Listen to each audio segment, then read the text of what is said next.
So I'm going to turn it over to Sable, who's going to be our moderator for this afternoon's panel. Sable. Thank you all for coming out today. So this is quite an event. It's like, I think it's one of the first of its kind, especially for this university.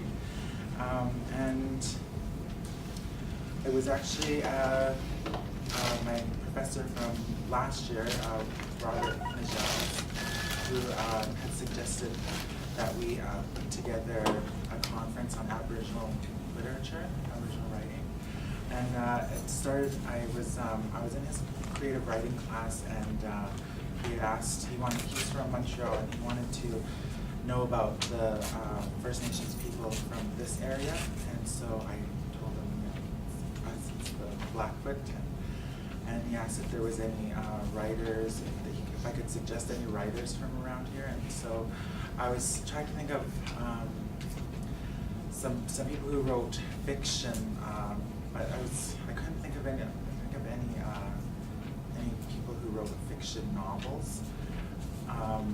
But because the novels that I had read were, Beverly's book, and there's a Mike Mountain Horse. There's Betty Bastine wrote a book too, and so there's the stories are really that they tell are they're not fictional. They're not. So they're different. They're very true. They're very true stories. So I'm going to introduce our first author, and Sarah Scout is also from the Mississippi, so I'm going to introduce her. Sarah Scout is an active writer in Calgary's urban Aboriginal community. She attended Lethbridge Community College, where she studied print journalism and communication arts. Her work has been published in the Endeavour, the Lethbridge Herald, the Beatroute Magazine. From November 2006 to February 2009, she was the managing editor of Beatroute Magazine, which is part of the Calgary Urban Aboriginal, Urban Aboriginal Youth Monthly. Oh yeah. Yes. And that's out of the society, the Urban Society for Aboriginal Youth. Sarah founded the Aboriginal Writers Circle in 2007 in order to create space for Aboriginal writers to explore the written word and oral storytelling tradition. She also creates and distributes her own independent fan zines, which document personal anecdotes, stories, experiences, and poetry in a mixed collage of black and white photography and experimental design. So would you all help me in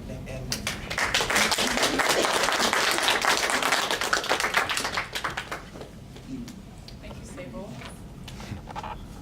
Hello, everybody. My name is Sarah Scout, and before I start, I'd like to thank the committee, basically, who put all of this together, everyone on there. And it was a huge honor when just last week I heard you guys wanted me to come here and speak.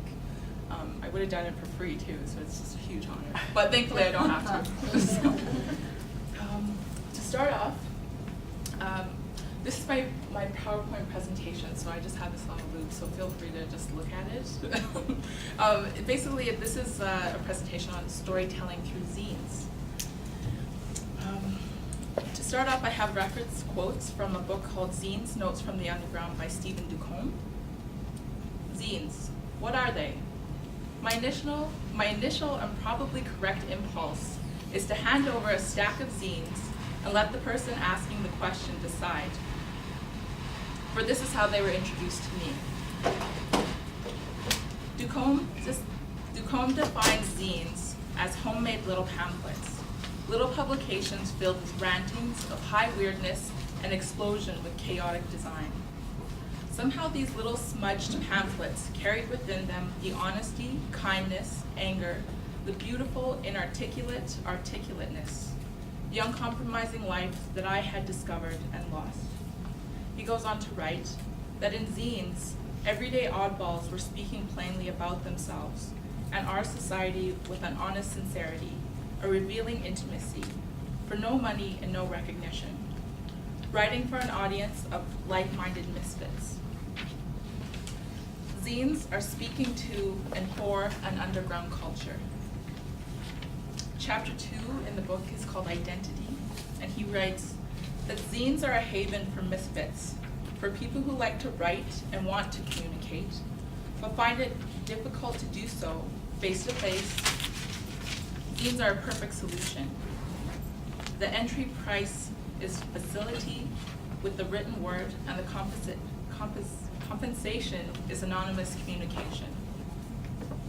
Andrew Johnson also quotes, he's the zine author of Stuff and Nonsense. It takes a special breed of person, someone who doesn't even have a life to begin with, to shun the pleasures of the big city and lock themselves away to toil over something like this. And my last quote, and forgive me if you're just using so many quotes, but really they can define it much better than I can at the moment. In an article in the Globe and Mail on November 1st, 2006, there was an interview by an author by the name of Pascal Quiver in response to a question about the role of her work. There's a place for more reckless choices. This is what art is about.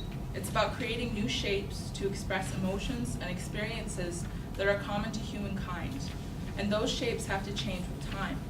Unfortunately, what is easier to market and sell is often shapes that are already past due because they are well known and recognizable to readers.